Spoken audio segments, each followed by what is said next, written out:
What is going on, my people? Welcome back to the channel for another album review. I'm your boy Nassim the Dream. If you're new to the channel, just go right on ahead and hit the subscribe button and hit the bell as well to always keep notified of my newest content. And today, I will be reviewing this brand new Paramore album, This Is Why. Ladies and gentlemen, welcome to the newest edition, the 6th studio album from one of the most profound bands of the 2000s era, one of my absolute favorite bands of all time, Tennessee's own Paramore. Consisting of members Zach Farrell on drums, Taylor York as the lead guitarist, and the wonderful, the incredible frontwoman, Hayley Williams. The last time we seen the record come out with some new material was back in 2017 with their last studio LP, After Laughter. A record I was fairly pleased with by its very colorful and playful indie rock pop fuses and punchy sound aesthetic. Now during this period, we haven't really seen the likes of Paramore around for quite some time. In between this time, we were still serviced with some of the solo work from Hayley Williams, which served in focuses of indie folk and alternative music from records Petals for Armor and Flowers for Vases, Descansos between 2020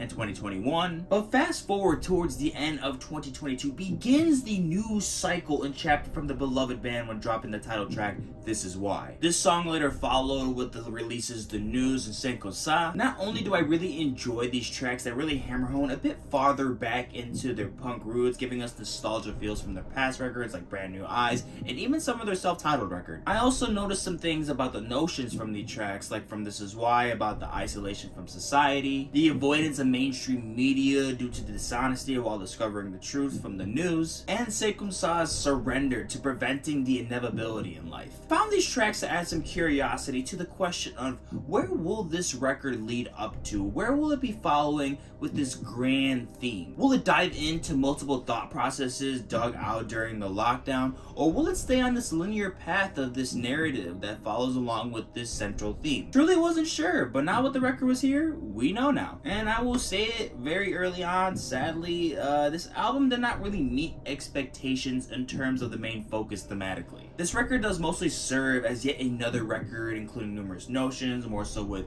different stories about certain topics that somewhat reflect off the title. It's seen on here Hayley reflecting on more of her perception in terms of like time, romance, the partner she's chosen. We have some moments where she's really trying to reflect on being a better person in life, which is pretty much the grand theme of this, is really just being better than the person that you were before. And yes, it's pretty simple to really get to that point when getting through this record, and I can see how they relate to the message per se of learning and being better, of acknowledging all the wrongs done in life, whether it has to do with being honest, matching someone's energy, commitment. These all really work in with the idea of being better than who you were previously. But I feel like the impact needed to really hammer home this idea, and I really feel like it could have been better established onto the record at certain moments, as not everything really seems so clear or relevant to the central theme, at least in my eyes. But what about sonically? How well did this record really please me sonically? How well did I feel like this record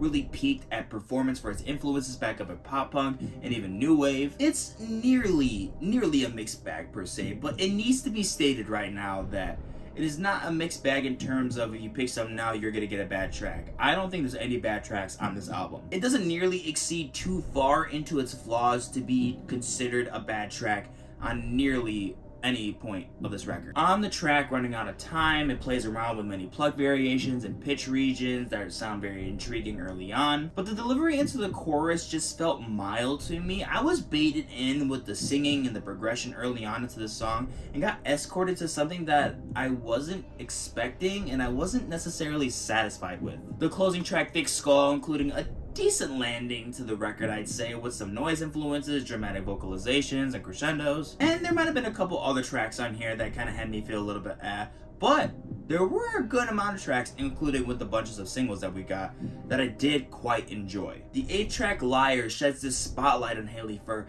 an enamoring, soft rock performance. I really do like what she does vocally on the song. I really like the flute work and underlying embellishments under the instrumentation for the track Big Man, Little Dignity. There's songs like these that feature very small detail into the mix that don't exactly make the complete shift from regular pop structured songs to art pop sounding songs, but they do add a lot of dynamic. And then I gotta geek out for the 6-track You First. Absolutely fabulous guitar work on here, great vocal performance as well, and a wonderful display of range from Hayley as well. Even more impressive is the layering on the song. They just add so much texture with these synthesizers, underneath the mix, as well as it punctuates a lot of the nostalgia feels that I really get from this track. It just feels so great to me. And it was moments like these that overall had me enjoy the record well enough to consider it well above average. The production is quite consistent in quality, the writing isn't dull or confusing, as well as this final indefinite performance that we get from Hayley is the key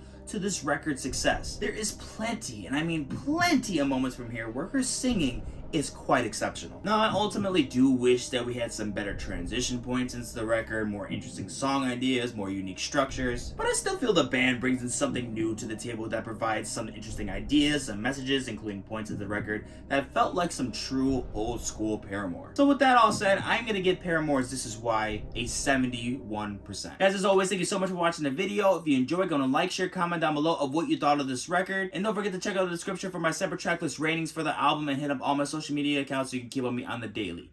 I'm gonna catch you in the next one. Deuces.